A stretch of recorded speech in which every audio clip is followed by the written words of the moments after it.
شخصيا لما تخش تشوف على السوشيال ميديا كميه هجوم معظمها او 90% منها من اللجان، وانت عارف ان اللجان دي بتؤثر في الراي العام.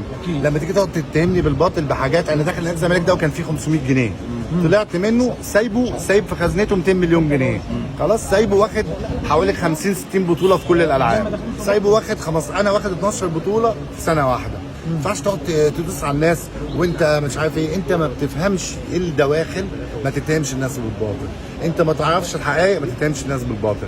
ودي فرصه اقول انا بقالي سنه، مش سنه، احنا اصلا انا قعدت في مجلس اداره حوالي سنه، اقل من سنه، ما كملتش سنه، خدت 12 بطوله ودي اخر فتره ليا يعني.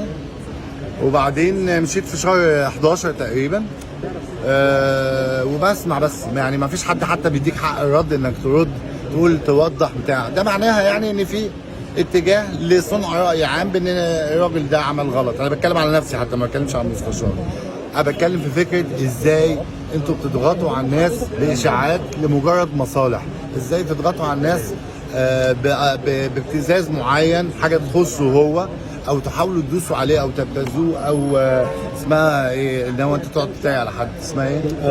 تحفل عليه. تحفل عليه.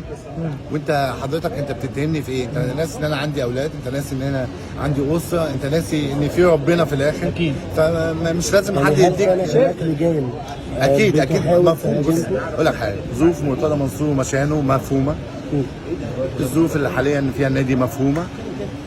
انا يعني ما فيش حد بيقعد في مكان طول العمر اكيد لكن هي الفكره السيره الطيبه، وازاي الناس تسلم بعض الامور بشكل جيد، وازاي اشكر اللي قبلي خلاص عشان اللي يجي بعدي يشكرني.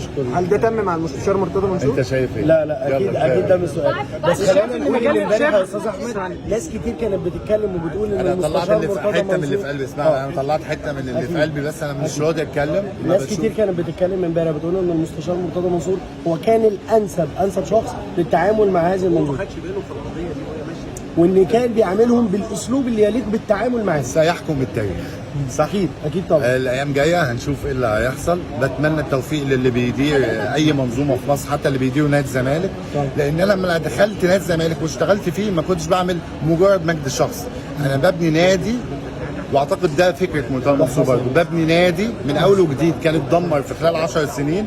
على فكره بس اديكم معلومه ما حدش عارفها، يمكن هاني زاد قاعد اهو، اللي اتسدد في وجودي انا شخصيا حوالي 9 مليون دولار للعيبه اجانب.